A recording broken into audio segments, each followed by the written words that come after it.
también no se administran líquidos oscuros, como por ejemplo la coca, el vino, sino agua. Estos son los cuidados previos. Se le explica la importancia de mantener el esfínter contraído justamente para que se pueda meter esta cánula y no salga todo el líquido de contraste. Tienen la misma posición.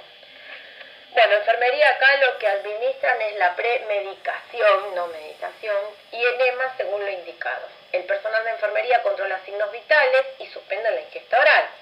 Si se ha extirpado un pólipo, las heces obviamente pueden tener sangre. Otro tipo de análisis es el análisis de heces, que en la bibliografía no figuraba, pero lo conocemos como coprocultivo. ¿Sí? Copro es materia fecal. Esto se hace a fin de encontrar sangre oculta, hemorragias, ¿sí? Porque a veces uno dice, ¿y por qué tiene este color? ¿Qué es lo que pasa? Bueno, eso se manda a analizar. O hace cultivo de heces, porque puede ser que tenga una bacteria.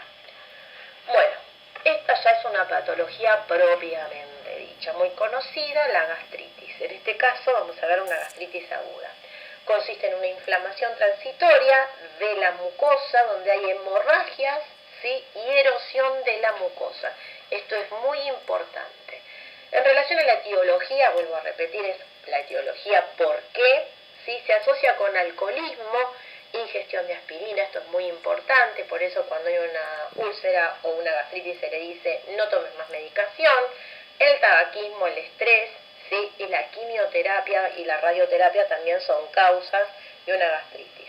Si hablamos de la fisiopatología, hay una congestión vascular, edema y alteraciones en el epitelio que son degenerativas, en el epitelio que cubre, ¿sí? Al estómago. Se manifiesta clínicamente con hematemesis, que vimos que son vómitos con sangre, melena que ya expliqué, dolor, náusea, vómitos, llegando a la hipotensión y deshidratación. Obviamente esto de la hipotensión y la deshidratación está directamente relacionado con la pérdida de líquidos. Sí, si alguien vomita y tiene diarrea, pierde mucho líquido, por eso puede llevar a la hipotensión. El tratamiento consiste en antieméticos, ¿sí? Como por ejemplo la metroclopramida, y líquidos endovenosos. Hablamos de líquidos isotónicos, esto lo habrán visto ustedes el año pasado en sueroterapia, supongo, que es el fisio al 0,9 y la dextrosa al 5%, por si acaso se los digo. Si es de origen bacteriano, se usan antibióticos, ¿sí? En los cuidados de enfermería se valora la deshidratación y se reponen electrolitos. Nosotros vamos a ver luego en otra diapo que yo hablo de balance hidroelectrolítico. ¿Por qué? Porque nosotros sabemos que cuando perdemos líquidos, no solo perdemos líquidos, sino electrolitos. Yo, por ejemplo, cuando doy biología, le hablo mucho a los chicos del sodio, el potasio, el magnesio. ¿Por qué? Porque si uno los pierde, están en mínimas cantidades, se pierden en mínimas cantidades y pueden producir estragos en el organismo, ¿sí? Entonces, no solo se reponen líquidos por medio de los sueros, o si el paciente puede tomar, ¿sí? Beber por sí mismo, sino que se reponen electrolitos, que estos van diluidos en el suero. Se suelen suspender líquidos y alimentos antes del estudio hasta que desaparezcan los síntomas. Se registra vómitos, se anota y se administra antiácidos. Úlcera péptica, otra patología. Son ulceraciones que penetran en la mucosa, ¿sí? Y pueden presentarse en estómago o duodeno. Todas las úlceras se dan por presencia de acidez gástrica. ¿Se acuerdan del ácido clorhídrico que les mencionaba en un primer momento? Bueno, este ácido clorhídrico tiene que estar ahí adentro, ¿sí? Y no en otro lado, y actuar ahí. Cuando hay una perforación, ¿sí? Este ácido daña, ¿sí? Con un desequilibrio entre ácido y pepsina, impidiendo la autoprotección. ¿Por qué? ¿Qué sucede? El ácido, como les digo, tiene que estar donde tiene que estar. Si ya pasa, ¿sí? A la mucosa, ya la daña. Por eso se habla de un equilibrio entre ácido y pepsina, porque la pepsina hace que esto no suceda, pero si hay un desequilibrio, ¿sí? Ya lo que es la autoprotección no tiene sentido. Entre las complicaciones se encuentra la hemorragia intestinal, que esto es muy importante, cuáles son las complicaciones, ¿sí? Ténganlo en cuenta. ¿Sí? La hemorragia intestinal que cursa con vómito sangrante o eliminación rectal de sangre clara, hematoquesia. Los pacientes pueden llegar al shock con sus signos y síntomas. Si no se estabiliza, puede administrarse sangre. Si reaparece la hemorragia, se deriva a cirugía. El shock que aparece acá, sí, se llama shock, esto se los doy a modo de información, hipovolémico. Hipo es bajo, volemia es la cantidad de sangre que hay en el organismo, ¿sí?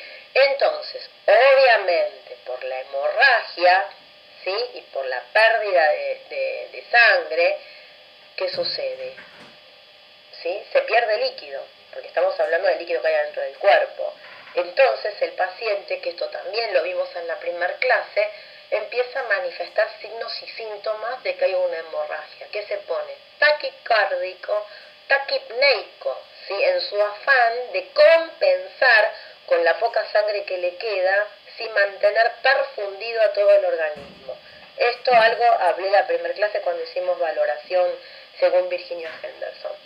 Si no se estabiliza, bueno, obviamente se repone sangre, pero sangre, tengan en cuenta que son un montón de componentes. Hablamos de plasma, hablamos de glóbulos rojos, hablamos de plaquetas, hablamos de albúmina. Esto seguramente ya lo vieron en biología, ¿sí? Acá se puede reponer sangre con todos sus componentes o se puede pedir glóbulos rojos solamente. Depende de lo que diga el médico en su indicación. Otra complicación es la perforación, esto es importantísimo, que se da cuando el cráter, o sea, eso que hizo la úlcera, avanza en el espesor de la pared y el ácido gástrico con enzimas y bilis se vierten al peritoneo, ¿sí? Que ustedes saben que es una membrana que va cubriendo diferentes órganos, lo vieron en anato, dando lugar a peritonitis. Ustedes saben que la peritonitis es una urgencia, ¿por qué? Porque muchas veces viene contaminado todo esto y hace una sepsis. Una sepsis es un proceso infeccioso generalizado y por lo general no se sale.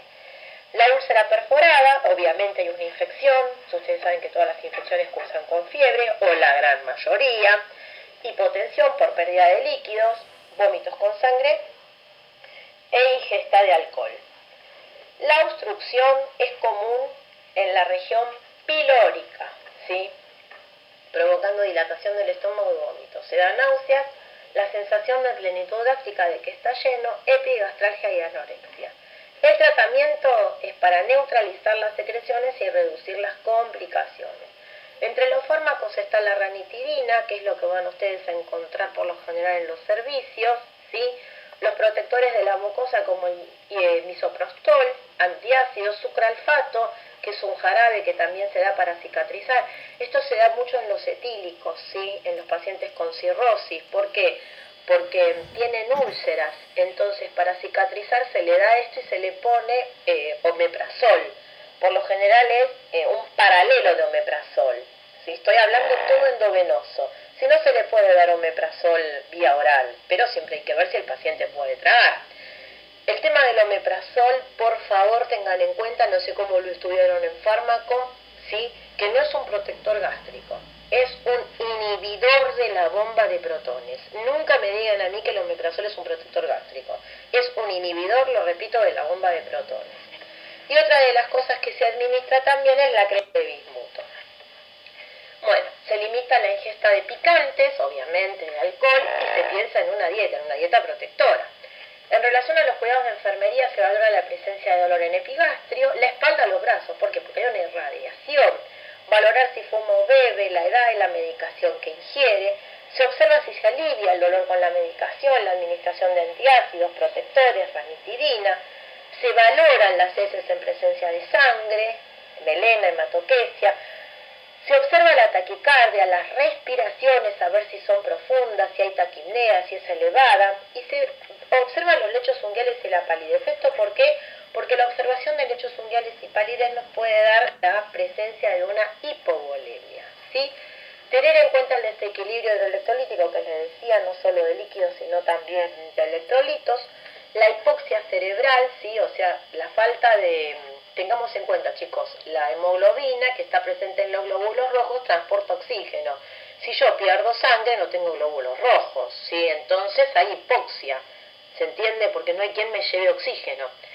Se piensa en reponer líquidos, obviamente también sangre.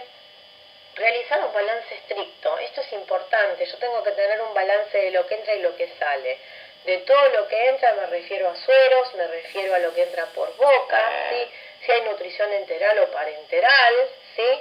Eso es muy importante. Y lo que sale. Lo que sale puede salir por vómitos, por diarrea o por orina, ¿sí? Siempre se registra, se valora, eso es valorar. Se administran sedantes, siempre y cuando el paciente esté, como es, intranquilo.